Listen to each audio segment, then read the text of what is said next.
हो चुका है वक्त कुछ बदलने का।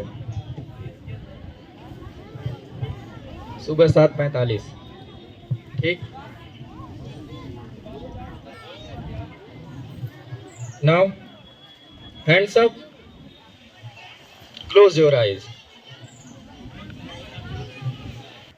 आंसू तो हिंदी में मतलब आंखें बंद करो, रिलैक्स पोजीशन में रहिए, खुद को देखने की कोशिश करिए। ये दुनिया भी क्या अजीब है, आंखें बंद करने पे हम खुद नजर आते हैं, आंखें खोलने पे कभी नजर ही नहीं आते।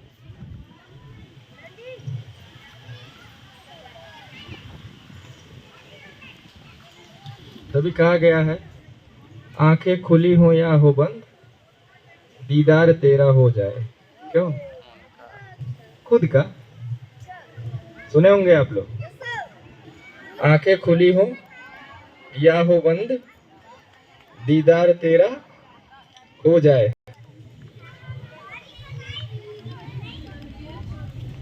Release it.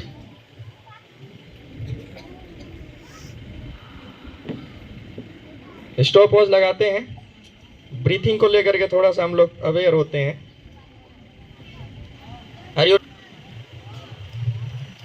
ओके, 3 बोलेंगे, 3 तक आपको बहुत गहरी सांस अंदर भर लेनी है, उसके बाद स्टॉप कर देना। ठीक? Ready? 1 2 3 and go.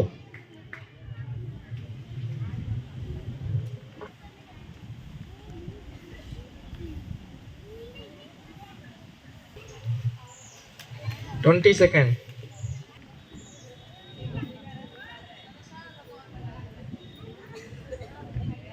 Energy. Now hands down, again hands up. Is anything? Is anything? Left go. Hands up. ताली बज रही है, देख लो। Hands up, clap. बिल्कुल नहीं। स्मैशी है खास, स्मैशी है खास। ये अभी देखो बिल्कुल। Be the change, be the change. Hands up, clap को। एक बार इस यूनिवर्स को थैंक यू करते हैं, बहुत ही गजब की हवाएं चल रही हैं। Thank you. इसको तो 1000 बार बोलिए, जितना जब मौका मिले तब बोलिए। उससे आपके अंदर बाहर की गंदगी नहीं आएगी। जब दिमाग आपका फुल रहेगा थैंक यू से, ग्रेटिट्यूड से, तो बाहर की जो गंदगी है वो नहीं आएगी। बाहर की जो खराब चीजें चल रही हैं आसपास में वो नहीं आएगी। तो आपको 1000 बार बोलने का अवसर मिले तो 1000 बोलो। अभी बचपन से जो कर ले जाओगे वही फायदेमंद है। बाद में चल करके लोगों को सीखना मुश्किल हो जाता है। इतना कबाड़ा भर जाता है बचपन से लेकर के और सयाने होते होते कि उसको निकालना ही मुश्किल हो जाता है। और जिन लोगों के पास डायरी नहीं है या डायरी पर नोट नहीं करते हैं, मैंने ठान लिया है कि मुझे सफल आदमी नहीं बनना है, मुझे संपन्न आदमी नहीं बनना है। वो नोट कर ले, एक जगह पर कहीं लिख डालो जहां आप हमेशा देख सके कि मैंने बचपन में ही, हम जब 14 साल के पहले थे तभी लिख दिए थे कि मैंने ठान रखा है कि मुझे सफल आदमी नहीं बनना है, मुझे बड़ा आदमी नहीं बनना है, मुझे पैसे वाला नहीं बनना है। क्योंकि आपको बदलने के लिए ही ये सारा काम किया जा रहा है। आप बदलेंगे तभी आप कुछ कर सकते हैं। देखिए, इतनी इंपॉर्टेंट चीज आपको बता रहे हैं। कल मैंने बिलीफ सिस्टम पर बताया था, तो बिलीफ सिस्टम में कोई एक वाक्य बताओ जो याद हो, जो आपको याद हो, बिना देखे आपको याद हो। कल ये बताए थे आप, ये बड़ा हमको अच्छा लगा, बहुत इंपॉर्टेंट लगा। ये जो है बता दो। है? अरे एक बोलो, खड़े हो बोल दो। अब खड़ा हो रहा। चलो, थैंक यू। कोशिश करिए जो बता रहे हैं, और तुमको तो याद रहना चाहिए। तो ये है। और बिलीफ सिस्टम में आज हम बता रहे हैं कि ये बिलीफ सिस्टम से फायदा क्या है, नुकसान क्या है। दोनों चीजें होती हैं, फायदा भी होता है और नुकसान भी होता है। दुनिया में कोई ऐसी चीज है ही नहीं कि जिससे पूरा पूरा फायदा हो और पूरा पूरा नुकसान हो। ये तो हो ही नहीं सकता है। ऐसा नहीं हो सकता है कि पूरा पूरा फायदा हो और पूरा पूरा नुकसान हो। अगर फायदा ज्यादा है तो नुकसान थोड़ा ही सही, और नुकसान ज्यादा है तो थोड़ा फायदा भी सही, वही बहुत बड़ा फायदा हो जाएगा। तो ये बिलीफ सिस्टम है। बिलीफ सिस्टम क्या करता है?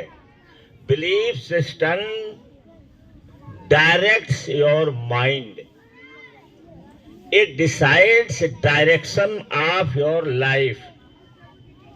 केवल एक लाइन आप नोट कर लीजिए, याद रखिए कि बिलीफ सिस्टम क्या करता है। Belief system decides the direction of your life. आपके जीवन के दिशा को वो तय करता है।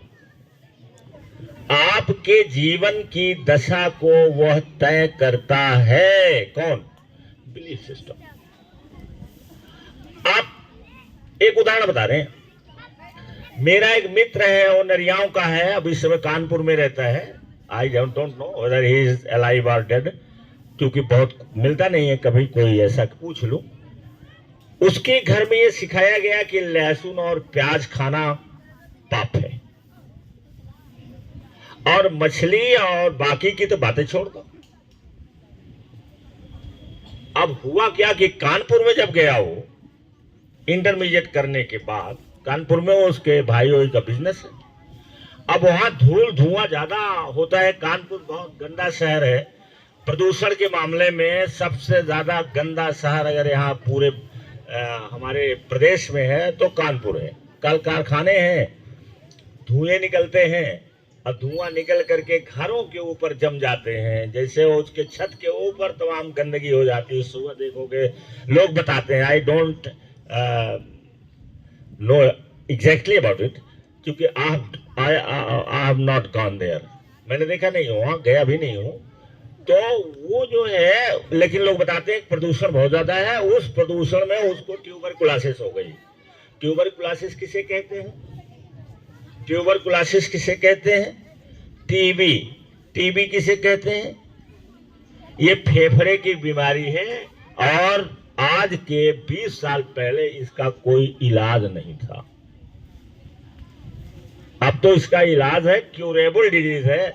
पहले ये इनक्योरेबल डिजीज कही जाती थी, कि जिसको टीबी पकड़ लेती थी उसको छोड़ती नहीं।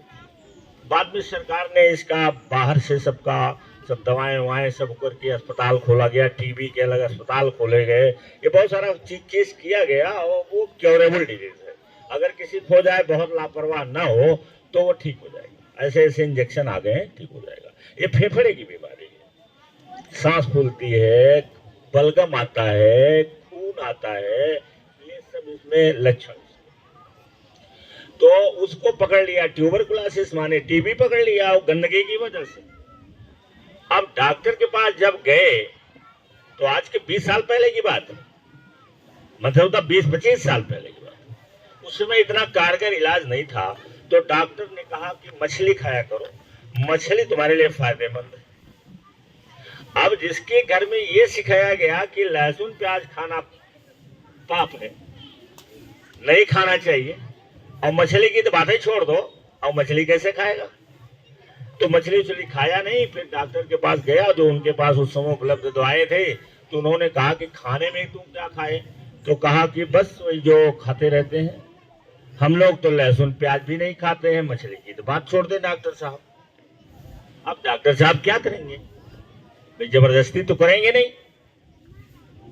अब वो उसको उसने नहीं प्रयोग किया। तो बहरहाल एनी हाउ किसी तरीके से डॉक्टर साहब ने बहुत दिनों तक दवा उसकी चलती रही, मुझे लगता है साल 2 साल 3 साल तक दवा चलती रही, ठीक हो गया। तो बोलिए उसका बिलीफ सिस्टम क्या था, उसको क्या सिखाया गया था बचपन में कि लहसुन प्याज तक नहीं खाना चाहिए, ये सब। और वो मुझसे जूनियर में मेरे साथ बैठता था, साथी थे हम लोग, तो वो कहता था कि हम जानते हैं आप ये जो बैल और गाय के यहाँ गड्ढा रहता है, जैसे गाय को देखा है आपने, गाय के यहाँ जो जिसको हम लोग कोखा बोलते हैं गांव के भाषा में, अरे वो जहाँ पर उसका एक दोनों तरफ रहता है ना पेट का ऊपर वाला भाग, तो वहाँ गड्ढा एक तरफ दबा रहता है, वो कभी कभी दोनों तरफ दबा रहता है, भूखी रहती है दोनों तरफ दब जाता है ऐसे। तो वो कहता था, देखो जूनियर की बात है, ये 6-7 की बात है, हम लोग साथ बैठते थे, इसलिए मैं बता रहा हूँ कि आई नो, बहुत क्लोजली मैं जानता हूँ। तो वो जो है कहता था कि जानते हैं ये क्यों गड्ढा बना हुआ है, इसी में से मांस निकाल करके लहसुन और प्याज बनाया है भगवान ने। क्या बताया, क्या कहा उसने, क्या कहा उसने कि जो गाय के पेट पे वो गड्ढा रहता है, ये जानते हो क्यों गड्ढा रहता है, हम तो नहीं जानते। तो कहा कि ये जो इसमें से मांस निकाल करके और भगवान ने लहसुन और प्याज बनाया है, इसलिए हमें उसको नहीं खाना चाहिए। अब देखो ये बिलीफ सिस्टम उसके घर में तैयार हुआ, क्या बात,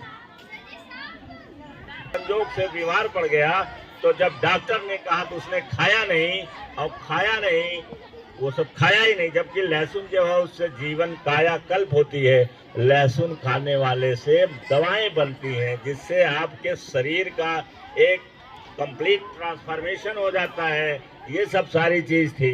तो ये बिलीफ सिस्टम है जो हमें नुकसान करता है ना। पढ़ाई में भी वही बिलीफ सिस्टम है जो हमें पीछे ढकेल देता है, पढ़ाई में बिलीफ सिस्टम है जो आदमी को आगे कर ले जाता है। इसका फायदा और नुकसान है, अगले टर्न पर फिर और बढ़िया से डिटेल में बताएंगे कि बिलीफ सिस्टम से फायदा क्या है, नुकसान क्या है, और हमें अपना बिलीफ सिस्टम कैसा बनाना चाहिए ताकि हम दुनिया में सफल आदमी बन सके। क्या बन सके, दुनिया में सफल आदमी हम बन सके, ऐसा बिलीफ सिस्टम हमें बनाना है। थैंक यू वेरी मच, अगले टर्न पर बताएंगे।